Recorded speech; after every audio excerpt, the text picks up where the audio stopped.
So could you tell us a little bit about what it's like as a non-Christian on a Christian college campus? Has it been an overall positive experience, a negative one, a mixed bag? It's been a mixed bag, I'd say. I'd say there's some nice things about going to a Christian college even as a non-Christian. There's the absence of, or the lesser degree of drinking means that it's kind of a cleaner place to be, cleaner social interactions. It's also a little bit stifling. It's also stifling. It's flat out stifling at times. The Roman regime required you to come forward and name yourself when you accuse people of being Christians for them to then be tried and executed. You couldn't just anonymously accuse people. Houghton doesn't require you to come forward. You can anonymously accuse people of smoking, of drinking and stuff, and they'll carry that out. So it's not to say Houghton is worse than the Roman regime against Christians, it's just saying that they're out for more blood. I think we should be allowed to smoke and skip chapel and drink if we feel like it, and I think there's a lot of things like that. I think I should be allowed to have girls over, but I signed up for this. I think we all know what we're getting into with Houghton. I was a Christian when I came here, and I stayed for the people in spite of the rules. And when I leave Houghton, that's what I'll say. I'll say they were great people, the rules sucked. I want to be gracious in answering this question because it would be completely false and inappropriate to try to say that there was a prototypical reaction. I was openly atheist in the sense that if anyone had asked me about it, I would have said so. But kind of the funny thing is that it was never asked. Instead of really leaving it even open for questioning whether someone is, atheist or agnostic or even struggling in their faith, it's just kind of like, where are you going to church on Sunday? Or where are you going to? Did you enjoy chapel? Did you enjoy this? I don't want your shallow attempt at accountability. I want you to give me a reason why a church is anything more but the tomb and sepulcher of God in my life. It's been a pretty overwhelmingly negative experience. I had to end up coming home this semester because I just developed too much stress over not being able to fully deal with this break in my life, and ended up presenting itself as a trauma. And I just never felt comfortable at Houghton. I never felt like I could fully explain myself, like I could ever get into an in-depth theological conversation and really totally get places and feel like I had accomplished something. There's so many few people who kind of are interested in the same things I am, that it's hard to find those people anyway, and it's so hard for a conversation to be productive when one is in emotional pain over something. And it's very traumatic to lose your faith, and most of my friends would listen to me when I was in pain and would accept me and love me for who I was, but it didn't go much beyond that. So it's helpful to have someone to listen to you when you are in pain, but when the problem becomes so big that you need to address it and you need to deal with it and you need space and room to breathe, I couldn't find that at Houghton. So,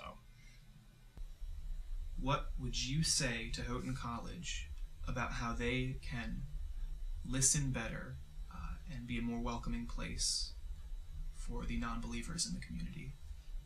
What I needed was not the thoughtless probing of a shallow attempt at accountability, but someone to give me a reason why church is anything other but, as Nietzsche calls, a tomb and sepulcher of God, and speak healing words into my life. But as anyone who's taken Intro to Christ knows, the legacy of apophantic theology, instead of being optimistic and saying what God is via proofs of reason or these concatenations they make with the world and with God, they look at the depravities of human nature and say what God absolutely can't be. It's kind of the paradox of a lot of the Christian faith. The figures that contribute the most to our theology and to our understanding of God are people who, I'm going to go ahead and say, probably look most like some of the non-believers on our campus. Even in the basic surveys of the history of Christianity, you see how volatile the reactions were of most communities to the figures who are now the most significant when we look back on the Christian tradition. I turn to Luke 7, where Christ is dining with the Pharisees. It's not our job to deny the existence of righteousness. It is the job of Christians to call rights right and wrongs wrong. But do we have the strength in our weakness to choose the sinner to look at the righteousness of the Pharisee and instead accept more so the offerings. And as Christ said to them, your faith has saved you, your sins are forgiven. For if we don't know forgiveness, how can we ever understand people who are struggling in the lack of it? As the closing of that chapter says, he who has been forgiven little loves little. It depends on what we're talking about. If we're talking about the Houghton community that's described by the administration, the capital C community that is referenced whenever they send out those threatening you haven't met your chapel requirement, there's nothing that community can do about it. That community is shriveled up and impotent anyway and always has been. But if we're talking about the group of people at Houghton, the sort of people that get together on Saturdays and play ultimate frisbee and kind of have late night discussions about things that matter, and like poetry and like shooting stars, students and professors, there's a lot they can do. And what people who are questioning need to hear is not so much, I'll pray for you. That's really one of the last things they need to hear. What they really need is someone to talk to in an honest way. If you come from a Christian background and you aren't yourself questioning, if you have someone who is really on the fence, who could go either way, could be an atheist tomorrow, give it all up, don't drag them back. They need to come to their own conclusion. I was dragged around before I went to college. I was told what I could and couldn't read.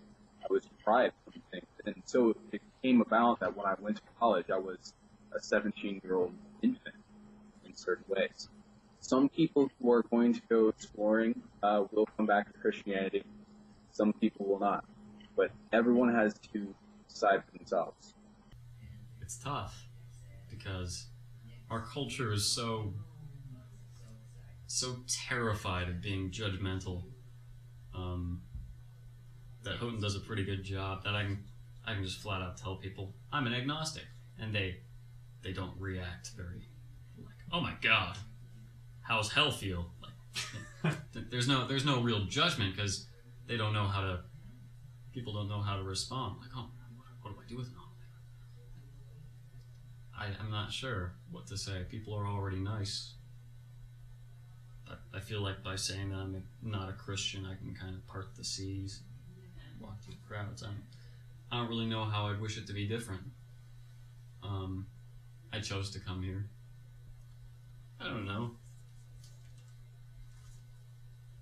I don't really feel angry at Houghton most of the time, but just loosen the fuck up. Chill the fuck out. I wish Houghton would allow things that aren't Christian on campus. That's one wish that'll never come true.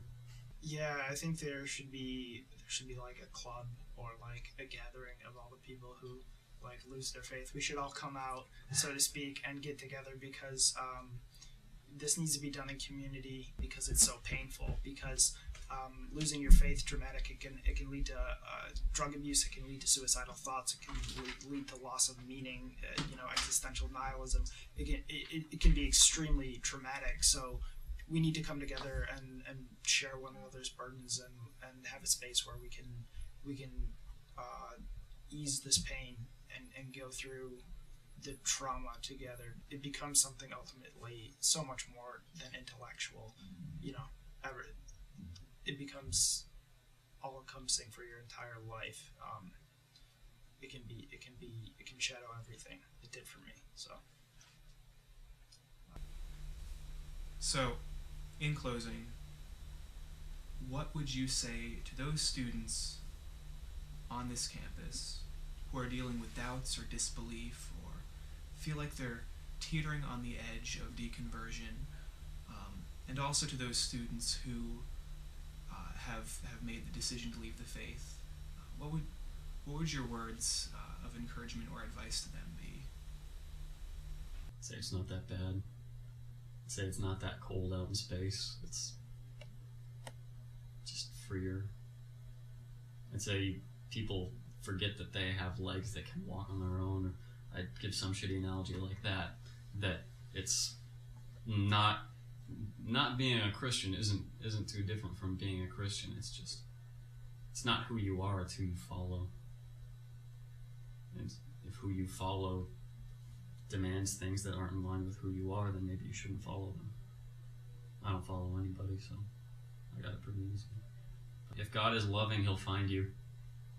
If God exists, you'll want him. If you don't want him, do whatever the fuck you want until you do. That's what I'd say.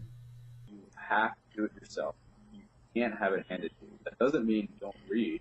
By all means, read. You have to read.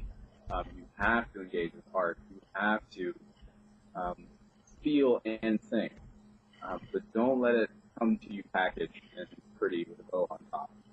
It's a time of your life when you really need to talk to someone. If you are in a place where you can get both sides, you can get the balance of a Christian mentor, you can also get the atheist mentor, or the non-believing mentor, or the Buddhist mentor, or what have you. That would be ideal, but you can't get that. Houghton is kind of bizarre a little bit. And open up to the internet. The internet is a huge bastion for atheism. I don't have any friends in real life who are atheists still. And yet I have this great support group online. You need to spend some time in the library. You need to spend some time perhaps in the chapel. You need to pray. That's what I did. That might sound strange because I don't believe prayer is effective. But if you are in a place where you think prayer is effective, do it. But if you don't hear anything, take that seriously. If you come to a place where you find out you don't need God, take that seriously. Be afraid. I was very afraid and exhilarated and all those things for the first months. But take it seriously. Just find a space where you can be free to breathe. I had to leave Houghton to find that, to be honest, but you just need space where you can heal and where you can be free. And Christians are good people to heal around, but you need to be yourself and to exist as yourself, and to exist literally means to stand out. So you need to feel like as if you can love yourself and belong wherever you are, and you need to be able to not do that wherever you are, but you need to find the place to do that. It's not about coping. It's about fully getting through it and being a whole person as much as you can. So don't try and cope. Try and be. Depth psychology has shown us, and even as I've said, painfully shown me, that repressing important questions of meaning, of whatever, leads to a fatal amount of negative energy and rejection. And if I could speak to, I almost said a fellow non-believer, but someone who I think is a pilgrim along that same journey on which all of us walk, may you have the courage to penetrate the inexhaustible realm of truth. May you have the strength to condemn falsehood as falsehood and praise truth as truth. And may you eventually find it to be true in your life that seek and you shall find, even if the conventions of our age consider your passionate search to be destined for perdition and damnation. Because you were people, helping people in your prime. I thought that people loving people were the norm, because you